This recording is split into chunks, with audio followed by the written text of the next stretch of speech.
And welcome back to another Coach Mike and OB podcast. Today we have my good friend Shane here pushing the buttons, so I don't have to control the computer today. So we're going to be talking about a few topics. We got Billy Donovan being extended. We have Kemba Walker going to the Mavs. We have 76ers playing more of a zone defense and really killing it on the defensive rating throughout November. And then, the Jazz kind of falling off, and Anthony Davis actually showing up like a star, like was supposed to be doing for the past, 3 seasons. So, Coach Mike, Billy Donovan, I know we talked about Zach LaVine a lot last week, so we'll kind of keep Billy Donovan's extension short today. But how do you feel about the extension? You think that's a good move, bad move, based off of his lineups over the past couple months? Honestly, OB, well, first off, I want to say we have great topics today. I'm actually thrilled to talk about a lot of these because it's been irking me for us to get on and talk about it. But I love it. I love the extension. I've always been a big fan of Billy Donovan. I think that when he's in his earlier years in college, right, when he was coaching for Florida, he was with Joakim Noah and Corey Brewer and Al Horford, and he brought them to 2 NCAA championships. Like, from there, I loved Billy Donovan. When he went to OKC, what he did with Russell Westbrook and Kevin Durant, Serge Ibaka, young James Harden, trying to get those guys together, and then him going from OKC and going right to the Bulls, man, I love him. I think he's a great coach. He's got a good perspective. He's great with good guards, right? Like, he coached Westbrook. He coached some good guards in Florida, so he has like an idea. He's got a mindset about it, and he just projects it onto the team. I think it's a great. It's a good move. I agree that it's a good move. I do like his not caring that a superstar gets their minutes. Right. If Zach LaVine's having a bad game and he pulled him out, I know a lot of people were criticizing him for it. I think it was the right decision, and I think a coach needs to be able to make that decision. If your star player's not playing star like to their best capabilities, right, you need to pull them. You need to draw a line in the sand and say, this is where I can't play you anymore, and that's got to be a wake-up call. And it really seems like it was a wake-up call because Zach LaVine has been killing it since he got pulled in that game. And, I think he even came out like a couple days later and was like, after thinking about it, like, I really think that it was probably the right decision. I don't think he put it that way, but he came out and said that he needs to be better, and he understands why he was pulled. And compared to like right after the game when he was talking about how you got to play guys like me. I'm the one that needs to be up in the game at the end of it. Yeah, I mean, to piggyback off of that, OB, I think that the front management, I think the rest of the team just respected him for benching Zach LaVine because he was playing absolutely horrible that game. That was the worst he ever played. He might have been, I think he was maybe 1 for 14. 1 of 14. 1 of 14. Like, that's 0 from 5, 0 from 3. Yeah. For Billy Donovan to say, listen, you're a franchise player, you're playing like crap, you're hitting the bench.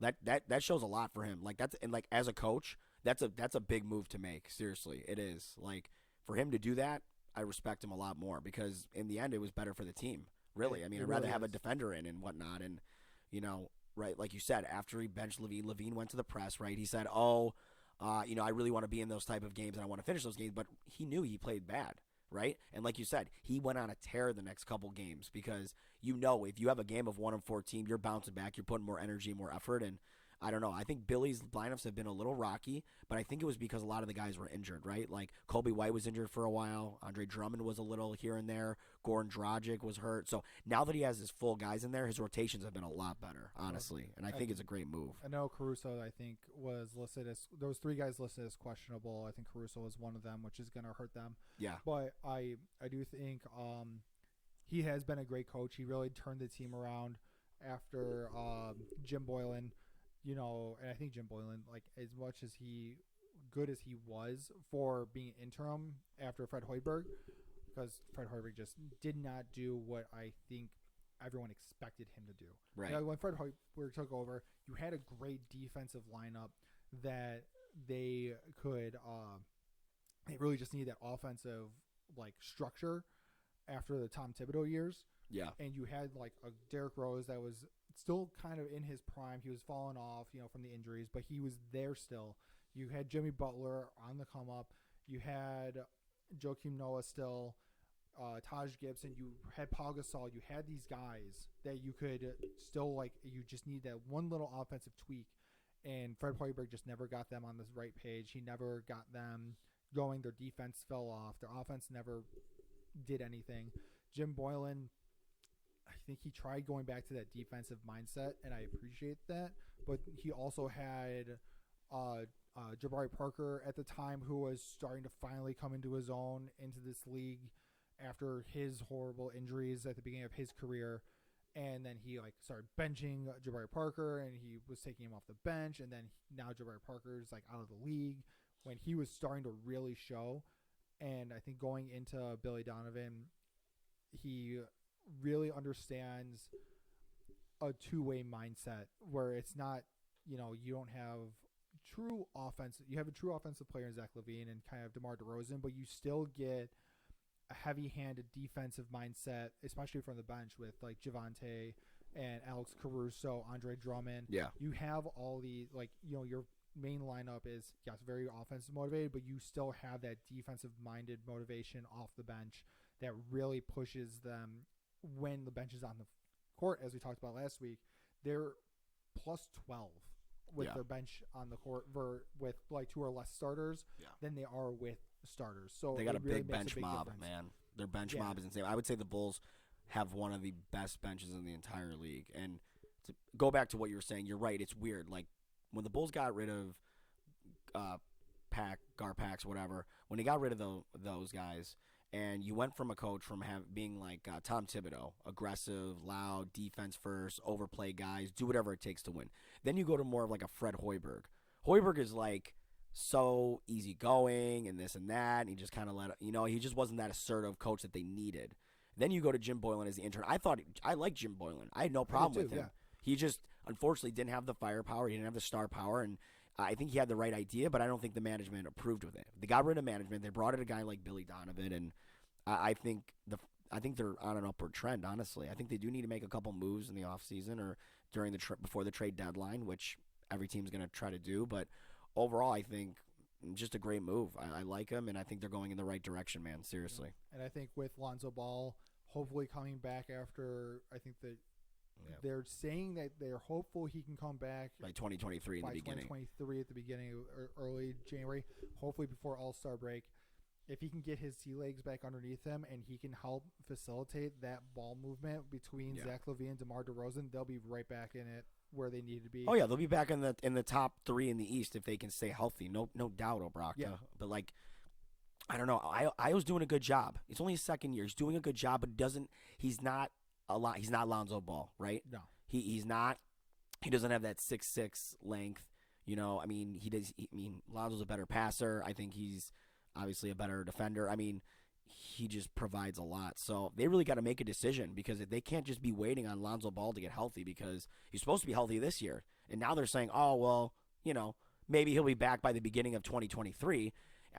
I don't know if we can wait that long. How long is his contract? 3 years? So that's 2 years down the drain, and he might have a player option, right? I don't know. I like Lonzo Ball, but his injury, man, it just seems like it's not getting better. I think we look to trade him. And fill some other assets. Put him in with an Anthony Davis trade.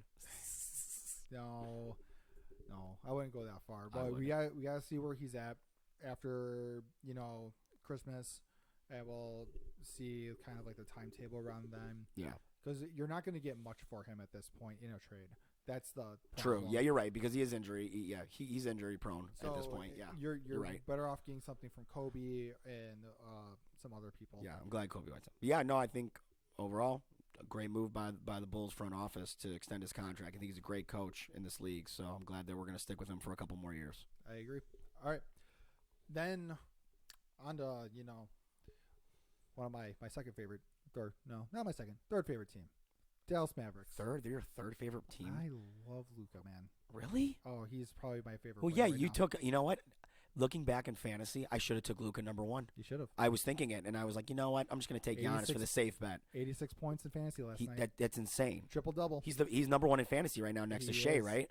He's number 1 in points, minutes, field goal percentage, I think. I don't know. I'd have to look up the stats on it. But he's got he's killing it right now, especially in efficiency. Yeah. His 3-point percentage is down, but he'll find that. Right. But I mean, yeah. Now they got Kemba Walker coming in. Oh, Another gosh. true scoring option to take the load off Luka. Another guard to be able to take the load off Luka, having the ball in his hands at all times. Yeah, I don't know. I you're not gonna like me. I don't like Kemba Walker one bit. I know you don't like Kemba Walker. I hate him. I'm sorry. I don't hate him. I take that back. I don't hate him. He's not useful. I don't think he's useful in this league anymore as a superstar, as a starter, and we know that. He will be a great bench guy for Luka.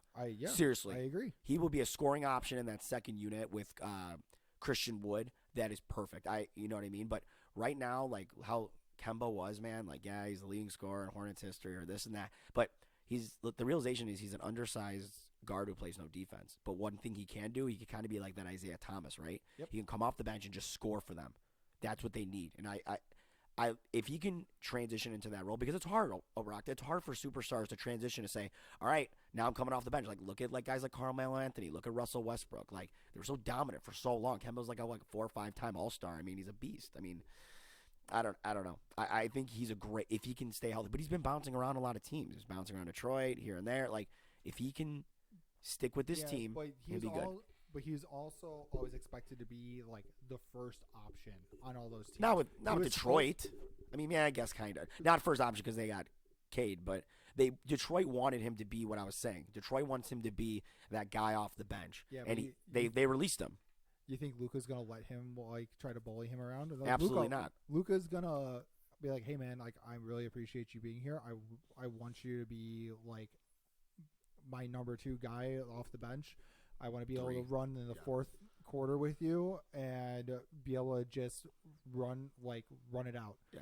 You know, get good looks, have you run down the court, get quick outlets to you and quick attacks. Yeah. It'll be a load off Luka too, so you won't have to worry about him having that, heavy minutes when the playoffs come around. You got to give him a break here and there. I get that. Yeah, that makes sense. I mean, Dallas is deep, dude. And you've got Spencer Dinwiddie. You've got Christian Wood. You have is Maxi Kleba still there? Oh yeah, you got Maxi Kleba. You got Dorian Finney-Smith. You got a lot of guys. A lot of shooters that will give Kemba that space to be able to drive an attack. Tim Hardaway Jr. Oh my God. And then he can still kick out to all those guys when the defense has to collapse on him. Yeah. So I think he's a wonderful pickup for the Mavericks.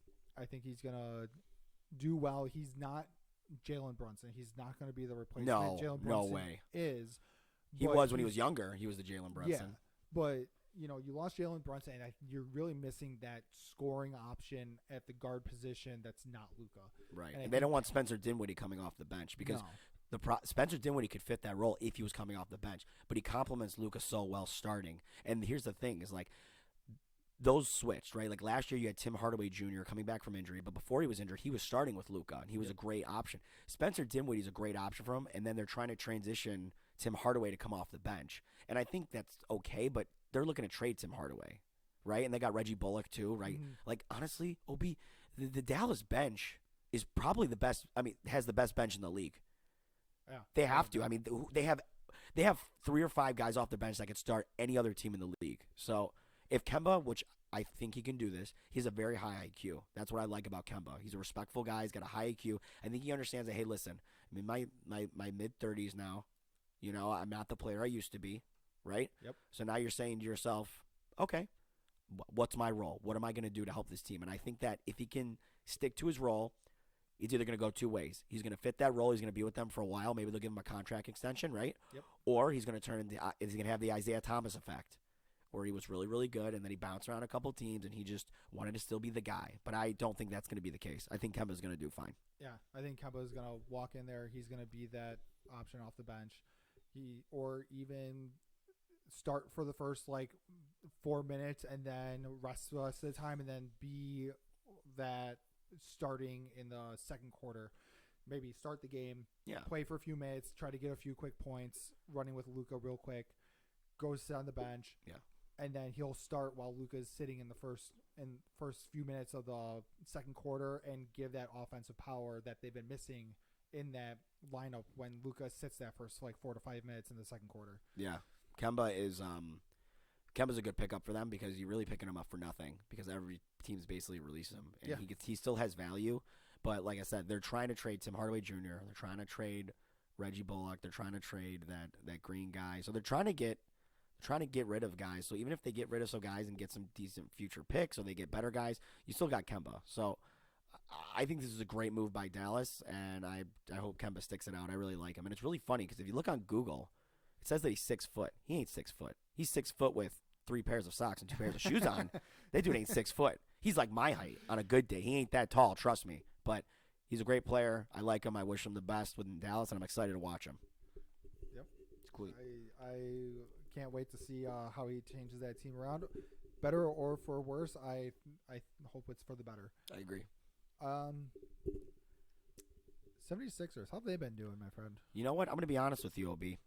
I don't watch a lot of 76ers. But what I do know from what you've been telling me and what I've been seeing is that their defense has been scorching. Am I right? Yeah. Their defense is on a roll. And I'm trying to think. Their defense has started to get a lot better when Joel Embiid came back from that injury. And I'll tell you right now, I'm going to give you a darn prediction on why this is happening. 76ers have a great defensive rating right now, correct? Yes. Okay. Who is not playing for them and who is not in their starting lineup right now? Was it James Harden? James Harden. And what do we know James Harden's really bad at? Defense. So there's your answer right there. You take him out, you add a better player with a higher defensive rating, higher defensive IQ, higher defensive prowess, and what's going to happen? You got Joel Embiid who can defend the freaking rim. Tobias Harris is a very underrated defender. Nobody remembers him. Maxi's doing really well at that position as well. Korkmaz coming off the bench, this and that. But I don't watch a lot, but Montrezl Harrell is on that bench for that defensive lineup. So they have a defensive minded team. But then they also have versatile players like Tobias Harris and Joel Embiid. So it's a little surprising, but I'm not really surprised because James Harden's out of the lineup. Well, I think with their lineup that they have going, you know what it kind of reminds me of? Oh no! It reminds me of a 2011 Dallas Mavericks team. Really? With Dirk? With Dirk running that zone defense. Oh, and then you had Sean Marion. That was the year they won Jason it. Yeah. Kidd and Tyson Chandler. Yeah, they kind of remind me of that zone defense. Really? Kind of so playing. So they're playing more zone, is what you're saying. I didn't really look into it, but they're playing a little. Is it more matchup? Like what? What kind of zone do you think are they running specifically right now? Because I think they're running kind of like a 2-3. Okay. I think they were running about 20 possessions a game in zone defense, which is a lot, considering that they probably get 105 possessions a game. Yeah, Doc Rivers is a great coach. I mean, it makes sense. I mean, he I don't think this is the thing about Doc. I don't think he's like a defensive minded coach, but I think he understands the type of team that he has. Right? Like what I've been noticing a lot. Like when I watch the little of the 76ers that I've watched, I kind of compare them to the Raptors right now. Mm-hmm. The Raptors are a long team. Nick Nurse has been doing a great job putting them. I mean, these guys are picking up full court. They're playing zone. They have length, so they're utilizing it. So I think right now, the 76ers are just doing really great. And like you said, reminds you of the 2011 team. They had a great team, and it wasn't like young guys. It was pretty middle veteran guys that did really well, and that's kind of. It's kind of how Philly is right now because you got guys like Tobias Harris and Embiid who are veterans at this point, right? Yep, they're getting in their late 20s into close to their 30s. Yeah. You don't have that old superstar like that Dirk was at the time. Yeah. But man, they're it really does kind of give me that vibe when I read that they were doing the zone defense. I was like, it really makes sense. You're having that versatile big man. Yeah. Embiid and Dirk are very similar. They can bust down low, but they have a great mid-range. Dirk is not as good of a defender as Joel Embiid. No way. Joel Embiid is a way better defender. No, but offensively, you've got the bust down low, and you have that mid-range, and then you have the 7-foot wingspan that you can clog the lane up as long as you're not, getting that 3-second defensive violation. But Dirk wasn't that versatile on defense, but if you throw him in that zone, he can go block to block, elbow to elbow, pretty quickly with that wide stance, and Embiid's more versatile on defense, and I think running a zone defense with Embiid is probably one of the smartest things that you can do because it just clogs that paint up. It allows him to get back to box out and get rebounds without draining him for the offensive end. Yeah, he's you are right though, because it's very odd. You don't really see a lot of teams run zone in the NBA because everybody's such a great shooter. Yep. Right, and they're so disciplined where they can just move the ball, get an open look, and hit the three. But right now, it seems like Philly's defense in that zone, I mean, they just cover a lot of ground. They're covering a lot of area, and teams are missing shots. When you have the length, you got to use it. You got great guys off the bench, man. You got Montrezl Harrell, you got Korkmaz, you got a couple really good guys that could play a little bit of both. So you got Thibault and Maxey that are great long, lengthy defenders. They can chase people around the 3-point line. They are really great at getting steals and getting picks. Yeah. So all you do is you have them chase the defender off the 3-point line, and you have Joel Embiid just meet him there, and you're stopping. You're just killing it. I mean, they're on a 3-game winning streak, and they are 7 of 3 in their last 10 games, putting them at a 12-9 record for the year at 57%. Well, so, what are they? What's their ranking in the East right now? Are they top? They're 5. They're 5. Okay. Yeah. So they're right there. Yeah. So that's where they should be. Everybody that's in the rankings right now is respectfully where they should be, I think. And with was that 105 defensive rating, which is 2 better than the Milwaukee Bucks and the Indiana Pacers. Yeah. So we always talk about Milwaukee being such a great defensive team all that length, and with that zone defense being played, and you're beating Milwaukee. I know they don't have Chris Middleton, but Chris Middleton's not the defender. No, exactly. At all. So you're running with your Milwaukee's probably best defensive lineup, and you're still beating them. I mean, that's crazy. Yeah, James Harden and James Harden's going to come back, and he's lazy. He's not a defender, so he'll love to sit in that zone. He'll love to sit in that zone. It'll save energy for Joel Embiid and James Harden to score on the offensive end. Yeah. Well, kudos to the 76ers for sticking with a matchup zone and it working in the NBA, because I look at that, like, everybody's such a great shooter. Everybody can shoot in the NBA now. It's kind of like press, right? Like when you press in the NBA, if you can press effectively against professional players and get a steal or disrupt them a little bit, it's pretty impressive. So kudos to the 76ers, man, for their defense. We've only seen the one press, I think, was at the Spurs against the Hawks, and they just destroyed, and the Hawks just destroyed it in like 2 seconds. Yep. So I mean, pressing in the NBA is pretty. It's impossible. It's almost impossible to press. Of course. And it's almost as hard to do a zone defense. Yeah, I agree. Well, kudos to the 76ers, man. Let them keep doing their thing on defense. I'm gonna have to watch some more of those games so I can watch them. Maybe I'll steal a couple things from coaching. Yeah. And now, to eat our words from 3 weeks ago, Utah Jazz.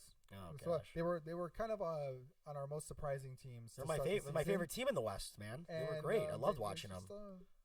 They're down in the 8th seed now. Yeah, they're still they're in the play-in tournament. Are we surprised though? I mean, they're such a young team. Inconsistencies like this are going to happen. They got a brand new coach. They got so many new players. Their whole team is young. But like you said earlier, before we jumped on the podcast, Mike Conley is kind of the engine for that team. Mm-hmm. He runs the point guard. He's a veteran. He knows the game in and out. He's got a high IQ. He's very verbal.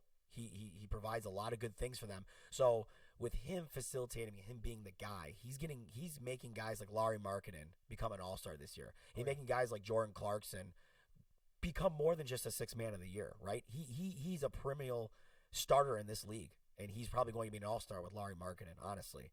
Okay, you got those two guys. Colin Sexton, he was complaining, I should have got a max contract in Cleveland, and they're like, screw you, we're going to go with Darius Garland instead. He's coming. He's doing great for my fantasy team now, thank God, because I traded for him. Yeah. But honestly, I like the Jazz, but I'm not surprised with the inconsistency with their guy going down. Even if Mike Conley was healthy and still doing this, I still think they would have took a dip, but not this bad of a dip. No. You go from 1 to what, 9? They're on a 5 game losing streak. They're 2 of 8 in the last 10, and it's really shown with Conley being out, I think. Yeah, Rudy Gay's out too, and he's a great bench guy, great veteran off the bench. Rudy Gay, he's been out too. Yep. So I mean, Laurie's still putting up his numbers. Colin Sexton is getting. He's getting there. He's putting points up, but Colin Sexton's not the defensive-minded player that Mike Conley is. No. Mike Conley, part of the grindhouse. What was that? The Grizzlies. Oh, back in the day, the grindhouse Grizzlies was Marc Gasol and Zach Randolph. You've got that dog mentality with Mike Conley starting. He is That's such a good comparison, OB. He is You're what so right. Patrick Beverly should be. If Yeah. Patrick Beverly wasn't such a hothead, Mm-hmm. him and Mike Conley would be very comparable. Mike Conley is like the better version of what Patrick Beverly wants to be. Mike Conley is like a really worse version of Chris Paul. Yeah. That's one way to put it. Well, more defensive-minded version of Chris Paul. Chris Paul's more. Chris Paul's a great defender, dude. He averages like 2-3 steals a game still. I mean, not maybe a game, but he averaging like 1.5 to 2 steals a game still. Chris Paul is a better defender than Mike Conley, I think. I think Mike Conley does more of the little things. Yeah. Chris Paul does. Chris Paul's more of like an on-ball, like straight-up defender. Yep. Mike Conley was more of a defensive orchestrator. He pushes people in the right spots. He's very vocal on defense. He knows where everybody is. He doesn't necessarily get the steals, but he pushes people into double teams. Yep. He has that dog. He does have that dog mentality. He does. You're right. He doesn't give up a defensive play, and then he's still great on the offensive end. I remember back in the day, I was like Mike Conley. Like, why does the Jazz want Mike Conley? Mike Conley is such a just not. He's so underrated in the league. He's so underrated. How many times has Mike Conley been an All-Star? Not enough. How many times has he been an All-Star? I mean, think about it. Probably not as much as he should be. He's extremely underrated in this league, right? Like you said, when he was with the Grizzlies, he was great. He had guys like Gasol and Randolph to feed off of Tony Allen, that defensive grind mentality, right? Now you have him starting in the starting lineup, and then you got a guy like Rudy Gay off the bench for that veteran presence. I mean, they're a little older now, so they're not as productive as they used to be, but I'm not surprised with the dip. I like Mike Conley. I think Colin Sexton's going to do great. Horton Tucker, Malik Beasley brings a lot of options for them. They're a young team, and you know how young teams are. They're just inconsistent. And I think if this is the only inconsistency that they're going to have this season, I'm okay with having it now before the All-Star break, because I really do think if they do their thing, they're still a top 5 team in the West, and they're going to make the playoffs. I think so too. Yeah. I think once Mike Conley is healthy, they'll kind of rewrite that ship. Yeah. Colin Sexton is great off the bench for them. I think he's a good offensive. I don't think player. Sexton's not coming off the bench. I think he's starting. Is he? Yeah, he starts right now. Or no, he's still starting. Yeah, he was starting when Mike Conley was there.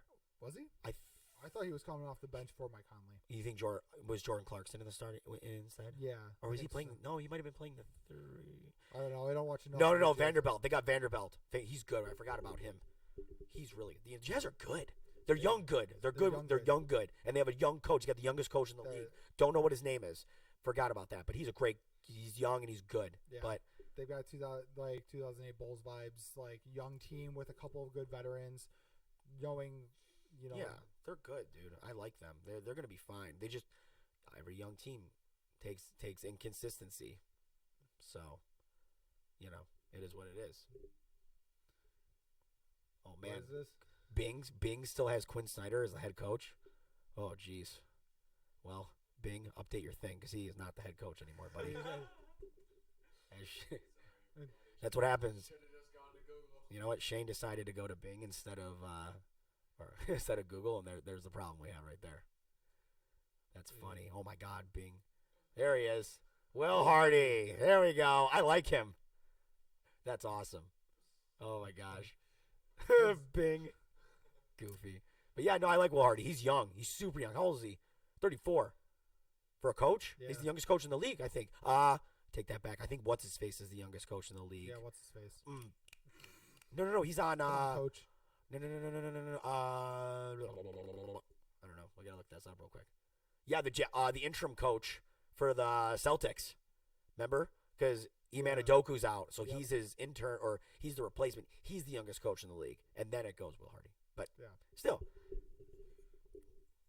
it is what it is. But yeah, man, it's Jazz are going through a little hiccup, little road bump, speed bump right now, but they'll be fine. They'll bounce. I think they're going to bounce out of it and still be a top 5 team in the West once it's all said and done. They're going to be a young team, and they're going to build off that team. They have so many good pieces. And they have so many draft picks coming up, too. Oh, dude. From that Rudy Gobert trade and Donovan Mitchell trade. Yes. If they get Victor Wembanyama, they're automatically a contender in the West. They're the best team in the West, hands down. Yeah. Potentially the best team in the league. At least for the next 4 years. You add him with Kelly Olynyk, Vanderbilt, All-Star Larry Markkinen, All-Star Jordan Clarkson, veteran Mike Conley, Colin Sexton, Rudy Gay, Malik Beasley shooting off the bat. It's over.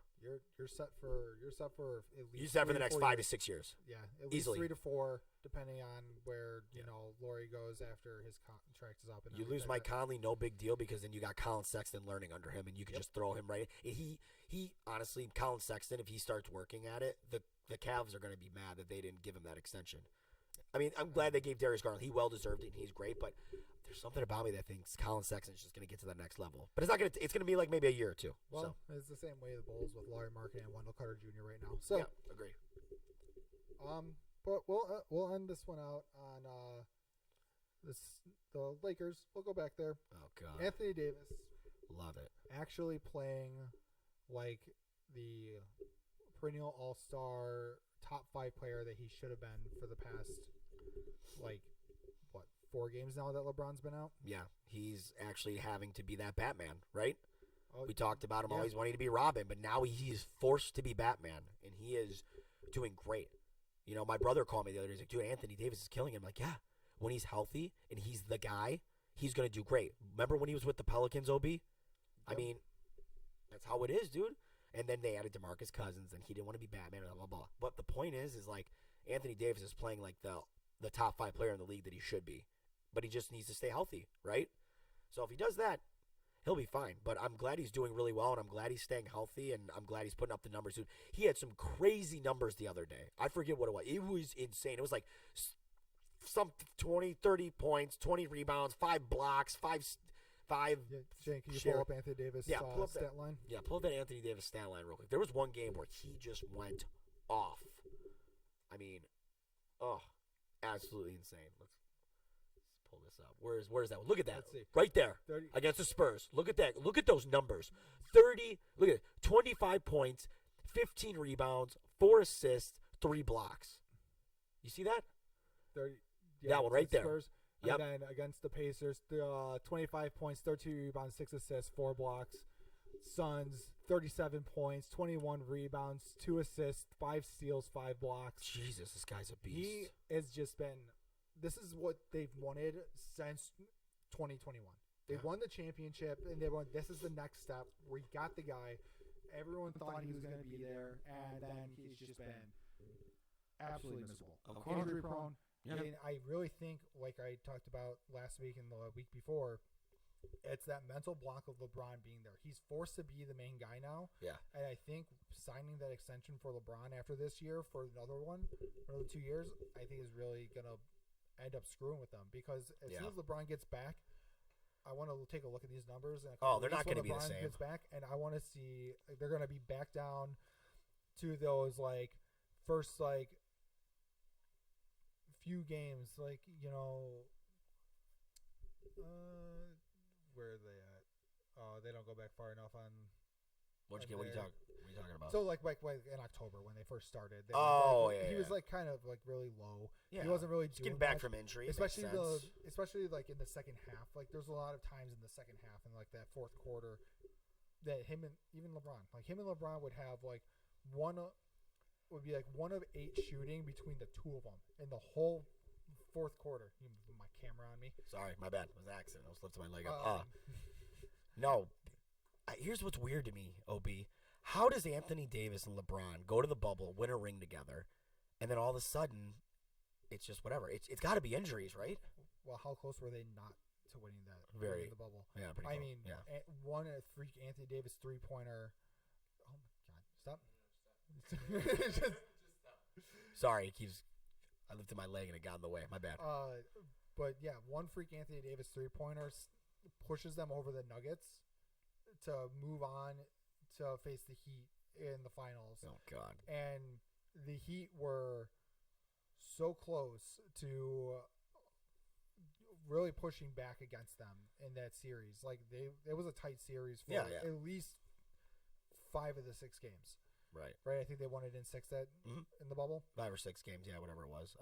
But at least 4 of the 5 games, it was a really tight contest, and I think it ended up being 1-4, 2-4 that they ended up winning it. Well, but they really were expecting him to make that next leap, and I know we just keep talking about it. I know everybody in the media keeps talking about Anthony Davis just not being who he should be. He's finally showing who he should be, even if he took that one game off against the Spurs. To get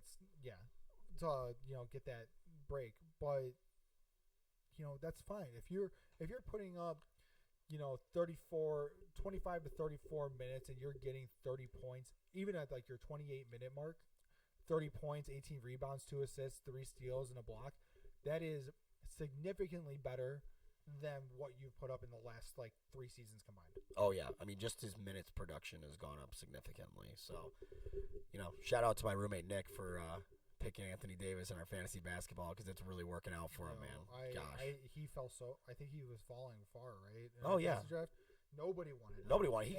Nobody took it for till the 4th round. I think Nick said 3rd or 4th round he picked him up. I'm like, dude, healthy Anthony Davis is a top 10 player in the league, and you're waiting till the 3rd or 4th. I mean, people are giving me crap for taking Kawhi, which makes sense. He's a lot of crap for taking Kawhi. Yeah, well, I'm hoping he gets better by the second half of the season, but it is what it is. But I liked Anthony Davis. I've always liked him. I'm glad to see that he's healthy. Glad to see that he's putting up good numbers, and I still would love him to come to the Bulls, but it is what it is. We'll see what happens, but good for Anthony Davis. All right, so I think that's where we're gonna call it on topics, but we're gonna do what we did last week, and we're gonna play Portal. Da-da-da-da-da. Except now, Coach Mike and I will both be able to play it, and we got the monitor up, so we can actually see in person what our guesses are gonna be. Woo! All right, Coach Mike, who do you want to start with? I want to just start random. All right, we're gonna go. Let's go Anthony Davis. We just talked about him. Throw him in there. Right, yeah. Let's go. Let's do Anthony Davis. Let's see where we go from there. All right. Oh! We might get this. We might get this next pick. All right. Let's see. Number. It's less than 3. Is it Westbrook? No. Why not? Less than 3 number. Oh yeah. Less than 3. Age is up. Yeah. Heights down. Wait, his number. Yeah, it is Russell. 0. It's Russell. It's got to be Westbrook. It is 100%. Hey! Whoa! 2 guesses. Damn, we only took 2. Last week was what? 3. 3. Would have been 2 if he would have went with. Oh Damian yeah, Lillard. if Nick didn't. Wow, dude, that's not a record. Look at that. Wow. All right. All right. Well, that'll be it for this week's episode of Coach Mike and OB. Make sure you give us a like, follow, share it on any platforms, and subscribe. Follow us on social media, TikTok, do Instagram, all the things. all of it.